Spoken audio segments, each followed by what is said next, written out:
नमस्कार, मी हितेश पाटील, निदेशक शासकीय तांत्रिक विद्यालय नंदुरबार आपणा सर्वांचे पुन्हा एकदा स्वागत करतो।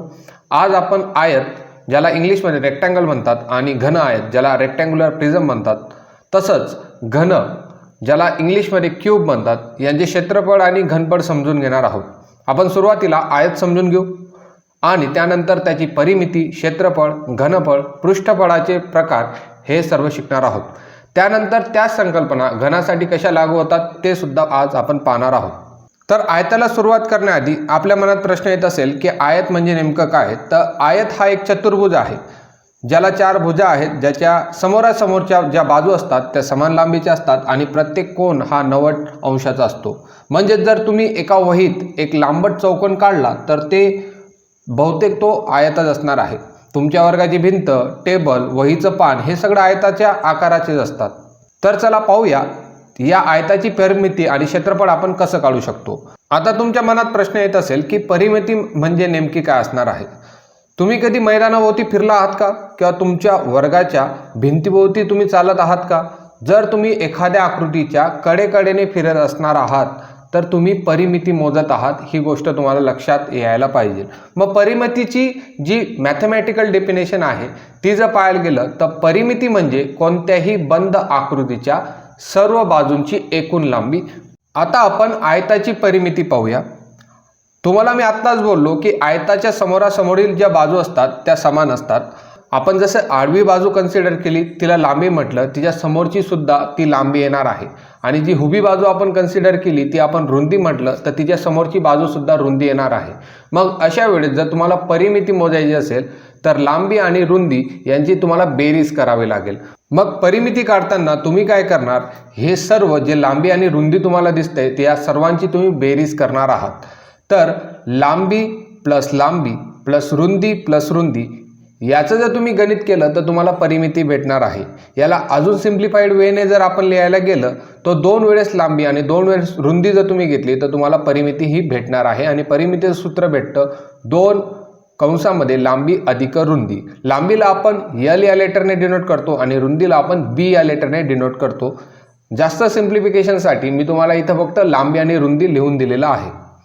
मग आता पुढचा जो आपला पॉईंट येणार आहे ते म्हणजे क्षेत्रफळ म्हणजे नेमकं काय। तर मित्रांनो, तुम्ही कधी वहीचं पान, टेबल किंवा मैदान पाहिलंय का? तर त्यातला जो आतला भाग आहे तो किती मोठा आहे हे समजण्यासाठी आपण क्षेत्रफळ हे मोजत असतो। तर नेमकं क्षेत्रफळ म्हणजे काय? तर क्षेत्रफळ म्हणजे कोणत्याही बंद आकृतीचा आतला जो भाग आहे त्याला आपण क्षेत्रफळ म्हणत असतो। किंवा एखाद्या आकृतीने किती जागा व्यापली आहे हे क्षेत्रफळ सांगत असते। तर या क्षेत्रफळाचा उपयोग तुम्ही डेली लाईफमध्ये सुद्धा करत असतात। जर तुम्हाला घरात फरशी बसवायची असेल तर तुम्हाला क्षेत्रफळ मोजावं लागतं। जर तुम्हाला पुस्तकाचं कव्हर लावायचं असेल तर तुम्ही तेव्हा क्षेत्रफळ मोजत असतात। आता आपण आयताकडे जाऊया की आयताचे क्षेत्रफळ आपण कशा पद्धतीने मोजू शकतो। तर आयताचा जो आतला भाग जर तुम्हाला मोजायचा असेल तर आयताला तुम्हाला 2 गोष्टी दिसतील, एक म्हणजे तुमची लांबी आणि एक म्हणजे तुमची रुंदी। या दोघांचा जर तुम्ही गुणाकार केला, लांबी आणि रुंदीचा जर गुणाकार केला तर तुम्हाला आयताचं क्षेत्रफळ हे भेटणार आहे। तर आयताच्या क्षेत्रफळाचं सूत्र असेल लांबी गुणिले रुंदी। तर आता आपण पाहूया घनफळ म्हणजे नेमकं काय। तर मित्रांनो, तुम्ही कधी भरलेली पाण्याची बादली पाहिलेली, दुधाचा डबा किंवा विटा पाहिलेल्या आहेत, तर त्यांच्या आत किती जागा भरू शकते हे समजण्यासाठी तुम्ही घनफळ हे मोजत असतात। डेली लाईफमध्ये तुम्ही घनफळाचं एक्झाम्पल सुद्धा वापरत असतात। एखाद्या पाण्याच्या बाटलीत किती पाणी मावतं हे तुम्हाला कोण सांगणार आहे? तर तुम्हाला घनफळ सांगणार आहे। एखाद्या खोलीमध्ये किती हवा भरलेली आहे हे तुम्हाला कोण सांगणार आहे? हे सुद्धा तुम्हाला घनफळच सांगणार आहे। किंवा एखादा डबा किंवा पेटीमध्ये किती वस्तू ठेवता येतील हे सुद्धा घनफळावरून कॅल्क्युलेट हे करावे लागणार आहे। तर घनफळ म्हणजे कोणत्याही त्रिमितीय म्हणजे 3D वस्तूमध्ये किती जागा भरू शकते ही मोजणारी जी मात्रा असणार आहे ते म्हणजे तुमचं घनफळ येणार आहे। मग आता आपण आयताचे जे घनफळ आहे ते कशा पद्धतीने बनत असते ते आपण पाहूया। मित्रांनो, आता आपण आयत पाहिला। आयतला काय काय होतं? एक लांबी होती आणि एक रुंदी होती। त्याला 2 डायमेन्शन होते, म्हणून आयत ही एक 2D फिगर आहे। जर या आयताला जर आपण उंची दिली, उंची देणं म्हणजे या आयतावर एक अशा पद्धतीने लेयर ठेवून आपण त्याची उंची वाढवली तर आयताला 3रं डायमेन्शन भेटतं, ते म्हणजे त्याची उंची। आणि आयत हा 3 डायमेन्शन बनतो। जेव्हा आयत हा 3 डायमेन्शन बनतो तेव्हा आपण त्याला रेक्टँग्युलर प्रिझम असा म्हणत असतो. एकदम सिंपल डेली लाईफचं एक्झाम्पल पाहूया. एक वहीचं पान आहे, त्या वहीच्या पानावर आपण दुसरं पान ठेवलं, तिसरं पान ठेवलं, अशा पद्धतीने 200 पेजची आपण वही केली तर जे वहीचं पान होतं ते 2 डायमेन्शन होतं आणि जी तुमची वही बनत होती ती तुमची 3 डायमेन्शन बनत होती. तुम्ही वहीला रेक्टँग्युलर प्रिझमसुद्धा म्हणू शकतात. तर अशा पद्धतीने 2D पासून 3D फिगर हे बनत असतात. जेव्हा तुम्ही 2D फिगरला म्हणजे 2 डायमेन्शन असणाऱ्या फिगरला हाईट देत गेले तर ती तुमची 3D फिगर ही बनत असते. मग या आयताकृती ठोकळ्याचं ज्याला रेक्टँग्युलर प्रिझम म्हणतात त्याचा जर तुम्हाला आकारमान काढायचा असेल तर या तिघी डायमेन्शनचे म्हणजे लांबी, रुंदी आणि उंची या तिघांचा जर तुम्ही गुणाकार केला तर तुम्हाला आकारमान भेटणार आहे. म्हणजे आकारमानाचं सूत्र भेटेल लांबी गुणिले रुंदी गुणिले उंची. लांबीला आपण L या लेटरने डिनोट करतो, रुंदीला आपण B या लेटरने डिनोट करतो आणि उंचीसाठी आपण वापरणार आहोत H हे लेटर, H फॉर हाईट, म्हणून आपण H हे लेटर इथं वापरणार आहोत. तर आकारमानाचं सूत्र होतं लांबी गुणिले रुंदी गुणिले उंची. आता आपण रेक्टँग्युलर प्रिझम जे आहे त्याचं वक्रपृष्ठफळ नेमकं काय असतं त्याबद्दल बोलूया. रेक्टँग्युलर प्रिझमचं वक्रपृष्ठफळ एक्सप्लेन करण्याआधी मी तुम्हाला एक कंडिशन देतो. समजा तुम्ही एखाद्या रूममध्ये आहात, एखाद्या खोलीमध्ये आहात आणि त्या रूमला तुम्हाला कलरिंग करायचे आहे. तर कलरिंग करत असताना आपण कोणकोणत्या गोष्टींचा विचार करतो. त्या खोलीला 4 भिंती आहेत ज्या तुम्हाला दिसत आहेत. तुम्ही कधीच कलर करताना फ्लोरिंगला कलर करत नाही, ज्या फ्लोरिंग आहे तिला कलर करणं सोडून देतात. तसंच तुमची जी छत आहे तिला सुद्धा तुम्ही कलर करत नाही. तुम्ही कलर करत असताना फक्त भिंतींना कलर करतात. तर अशा वेळेस वक्रपृष्ठफळाची कन्सेप्ट ही तुम्हाला लक्षात घ्यावी लागते. तर वक्रपृष्ठफळ म्हणजे नेमकं काय, तर एखाद्या रेक्टँग्युलर प्रिझमचा जर तुम्ही वरचा भाग सोडला आणि खालचा भाग सोडला तर ज्या हुब्या 4 बाजू तुम्हाला दिसत आहेत, हुब्या ज्या 4 साईड दिसत आहेत, तर त्याचं जे क्षेत्रफळ असतं ते तुमचं वक्रपृष्ठफळ असणार आहे. जसं तुम्हाला आता स्क्रीनवर दिसतच आहे, मी या बॉक्सचा वरचा भागही काढून घेतलेला आहे आणि खालचा भागसुद्धा काढून घेतलेला आहे. मग या बॉक्सला अनफोल्ड केल्यानंतर तुम्हाला 4 आयत दिसत आहेत. पहिला जो आयत आहे ब्लू कलरने दिसतोय, दुसरा आयत रेड कलरने दिसतोय, तिसरा आयत हा येलो कलरने दिसतोय आणि जो चौथा आयत दिसत आहे तो टील कलरचा आहे. मग आयताचं क्षेत्रफळ काढण्यासाठी आपण आत्ताच फॉर्म्युला घेतलेला होता. त्याच्यामध्ये आपण काय करत होतो, ज्या आडव्या बाजू आहेत आणि जी हुबी बाजू आहे तिचा गुणाकार करत होतो. मग याची आडवी जी बाजू असेल ती कशा पद्धतीने बनेल, तर तुम्हाला सर्व बाजूंची बेरीज ही करावी लागणार आहे. पहिली जी बाजू दिसते ती रुंदी आहे, दुसरी बाजूची जी आडवी बाजू आहे ती लांबी, त्याच्यानंतर तिसरा जो आयत आहे त्याची रुंदी दिसते आणि जो चौथी दिसत आहे त्याची लांबी आहे. मग या सर्वांची तुम्हाला बेरीज करावी लागेल. बेरीज केल्यानंतर रुंदी प्लस लांबी प्लस रुंदी प्लस लांबी अशा पद्धतीने तुम्हाला दिसते आणि या संपूर्ण याला उंचीने तुम्हाला गुणाकार करावी लागेल. मग अजून सिम्प्लिफाईड वेने गेलं तर रुंदी तुम्हाला 2 वेळेस दिसते आणि लांबी तुम्हाला 2 वेळेस दिसत आहे. तर मग मी या 2ला बाहेर काढून घेईल तर तुमचं जे वक्रपृष्ठफळाचं सूत्र बनेल ते म्हणजे 2 गुणिले लांबी आणि रुंदीची बेरीज आणि या सर्वाला उंचीने तुम्हाला गुणावं लागेल. तर अशा पद्धतीने तुम्ही वक्रपृष्ठफळ हे काढू शकतात. आता आपण या रेक्टँग्युलर प्रिझमचा एकूण पृष्ठफळ म्हणजे नेमकं काय असतं त्याबद्दल डिस्कस करूया आणि त्याच्यासाठी मी तुम्हाला एक एक्झाम्पल देऊ इच्छितो. समजा तुमच्याकडे एक रेक्टँग्युलर प्रिझम शेपमध्ये एक पेटी आहे आणि तुम्हाला कोणी सांगितलं की या पेटीला कलर करा. मग सर्वात आधी तुम्ही सर्व बाजूंना कलर करणार आहात. तर सर्व बाजूला कलर करताना तुम्ही वरच्या भागाला सुद्धा कलर करणार आहात आणि खालच्या भागाला सुद्धा कलर करणार आहात. ते भाग तुम्ही सोडणार नाहीत. तर जे तुम्ही सर्व कलरिंग केली, सर्व भागांना जी कलरिंग केली त्याचा अर्थ आहे की तुम्ही एकूण पृष्ठफळावर कलरिंग केलेली आहे. रेक्टँग्युलर प्रिझमच्या बाबतीत एक गोष्ट लक्षात राहू द्या, रेक्टँग्युलर प्रिझमला टोटल 6 बाजू असतात. ज्या आजूबाजूच्या असतात त्या 4 बाजू, नंतर वरचा भाग आणि खालचा भाग अशा मिळून तुम्हाला 6 बाजू या भेटणार आहेत. मग एकूण पृष्ठफळ कॅल्क्युलेट करताना तुम्ही काय करणार आहात, सर्व जेवढ्या बाजू आहेत त्या सर्वांचं क्षेत्रफळ हे काढणार आहात आणि जेव्हा सर्वांचे क्षेत्रफळ हे निघेल नंतर तुम्ही या सर्व क्षेत्रफळांची बेरीज करणार आहात.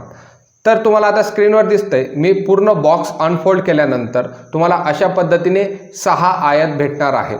वरती जे दिसत आहेत ते दोघे आयत म्हणजे वरचा भाग आणि खालचा भाग यांचं रिप्रेझेंटेशन आहे. मग वरचा भाग आणि खालचा भाग यांचं जर तुम्ही क्षेत्रफळ काढलं, आपण आत्ताच आयताच्या क्षेत्रफळाबद्दल बोललो होतो, तर वरच्या दोघी भागांचं क्षेत्रफळ येईल लांबी गुणिले रुंदी, आणि 2 आहेत म्हणून आपण लिहिलं 2 गुणिले लांबी गुणिले रुंदी. ठीक आहे, ही गोष्ट लक्षात राहू द्या. त्याच्यानंतर खालच्या भागांवर आपण येऊया. इथं तुम्हाला ब्लू कलरमध्ये आणि येलो कलरमध्ये रुंदी गुणिले उंची अशा पद्धतीने दिसत आहेत. म्हणजे हे दोघे आयत सेम आहेत आणि याचं क्षेत्रफळाचं सूत्र येणार आहे रुंदी गुणिले उंची, आणि 2 वेळेस दिलेले आहेत म्हणून 2 वेळेस रुंदी गुणिले उंची तुम्हाला करावी लागणार आहे. नंतर तिसऱ्यामध्ये तुम्हाला पाहायला भेटेल की जो लाल बॉक्स आहे आणि टील कलरचा बॉक्स आहे त्यांचं जे क्षेत्रफळ आहे ते जवळपास समान आहे. तर त्यांचं क्षेत्रफळाचं सूत्र येईल लांबी गुणिले उंची, आणि ते 2 वेळेस आहे म्हणून लांबी गुणिले उंची याला आपण 2 ने मल्टिप्लाय करू आणि या सर्वांचे क्षेत्रफळ म्हणजे या सर्वांची आपण बेरीज करणार आहोत. तर एकूण पृष्ठफळाचे जे सूत्र येईल ती येणार आहे 2 गुणिले लांबी गुणिले रुंदी प्लस 2 गुणिले रुंदी गुणिले उंची प्लस 2 गुणिले लांबी गुणिले उंची. थोडंसं तुम्हाला वाटेल की फॉर्म्युला अवघड आहे, परंतु थोडंसं तुम्ही प्रॅक्टिस जर केली तर तुम्हाला हा सुद्धा फॉर्म्युला इझी वाटेल. तर अशा पद्धतीने आपण जे फॉर्म्युले पाहिलेले आहेत ते एकदा रिवाइज करू आणि आपण घनाकडे जाऊया. तर आयताकृती जो ठोकळा होता त्याच्या परिमितीचं सूत्र होतं 2 गुणिले L इंटू B, हा त्याचा फॉर्म्युला होता. क्षेत्रफळाचा फॉर्म्युला आपण पाहिला लांबी गुणिले रुंदी, आकारमानाचा फॉर्म्युला आपण पाहिला लांबी गुणिले रुंदी गुणिले उंची, तसंच वक्रपृष्ठफळाचा फॉर्म्युला आपण पाहिला 2 कंसामध्ये रुंदी प्लस लांबी, आणि या सर्वाला उंचीने आपण मल्टिप्लाय केलेलं होतं. आणि एकूण पृष्ठफळाचा फॉर्म्युला आता आपणच पाहिला 2 गुणिले लांबी गुणिले रुंदी प्लस 2 गुणिले रुंदी गुणिले उंची प्लस 2 गुणिले लांबी गुणिले उंची, हा एकूण पृष्ठफळाचा फॉर्म्युला होता. आता आपण घनाकडे वळूया. घनामध्ये नेमकं काय असतं आणि घन आपण कशाला म्हणतो? तर तुम्ही सोंगट्यांचे पट पाहिलेले असतील, ज्याला इंग्लिशमध्ये आपण डाईस म्हणतो. त्याचा जो आकार आहे तो घनाचा आकार आहे. याच्यामध्ये काय असतं, हा सुद्धा एक 3D शेप आहे, म्हणजे त्याला लांबी असणार आहे, रुंदी असणार आहे आणि उंचीसुद्धा असणार आहे. आणि याचं एक वैशिष्ट्य जर पाहायला गेलं तर लांबी रुंदी आणि उंची या तिघांची मापं जी असणार आहेत ती सारखी असणार आहेत. तर आपल्या सिम्प्लिफिकेशनसाठी आपण काय करतो, लांबी रुंदी आणि उंची याच्यासाठी ए हे लेटर मानून घेतो आणि तिघांची मापं सेम आहेत म्हणून आपण त्याच्यासाठी फक्त एक कॉमन लेटर ए हे वापरत असतो. मग कशा पद्धतीने त्याचे फॉर्म्युले बनतील, वरील फॉर्म्युल्यावरून आपल्याला खालचे फॉर्म्युले हे बनवायचे आहेत. मग आपला रेक्टँग्युलर प्रिझमचा पहिला फॉर्म्युला कोणता होता, तर तो होता परिमिती. परिमितीचा फॉर्म्युला होता 2 गुणिले लांबी प्लस रुंदी, हा त्याचा फॉर्म्युला होता. आता इथं जर तुम्ही पाहिलं तर लांबी आणि रुंदी हे सेम आहेत, तर या फॉर्म्युल्यामध्ये मी लांबी आणि रुंदीच्या जागेवर ए आणि ए टाकला तर तुमचा जो परिमितीचा फॉर्म्युला होईल क्यूबचा तो बनेल तुमचा 4a. त्याच्यानंतर दुसरा जो फॉर्म्युला येईल तो म्हणजे क्षेत्रफळाच्या बाबतीत. क्षेत्रफळ कशा पद्धतीने आपण रेक्टँग्युलर प्रिझमचं काढत होतो ते म्हणजे लांबी गुणिले रुंदी. पुन्हा एकदा याच्यामध्ये तुम्ही लांबी आणि रुंदीच्या जागेवर ए हे लेटर टाका. ए लेटर टाकल्यानंतर तुम्हाला जे क्षेत्रफळाचा फॉर्म्युला क्यूबसाठी भेटेल तो असेल a². त्यानंतर आपला तिसरा फॉर्म्युला येत होता तो म्हणजे आकारमानाचा. आकारमानामध्ये आपण लांबी गुणिले रुंदी गुणिले उंची केलेली होती.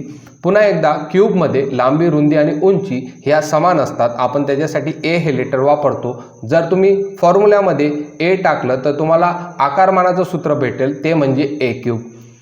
त्याच्यानंतर जो चौथा फॉर्म्युला होता तो म्हणजे वक्रपृष्ठफळाच्या बाबतीत.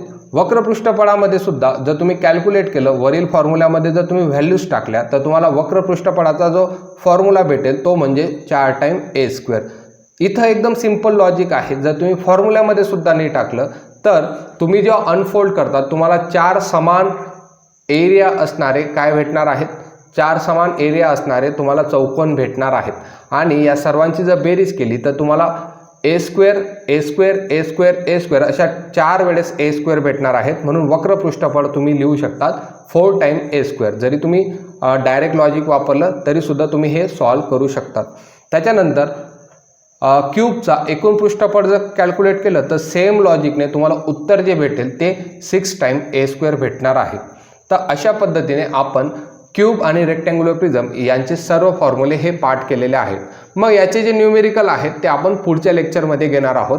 तुम्ही एकदा हे फॉर्म्युले पाठ करा, म्हणजे तुम्हाला जे लेक्चरमधले जे येणार आहेत तुम्हाला जे लेक्चरमध्ये फॉर्म्युले पाहायला भेटतील ते सर्व याच्यावरूनच फॉर्म होणार आहेत आणि तुम्ही न्यूमेरिकल इझिली सॉल्व्ह करू शकता.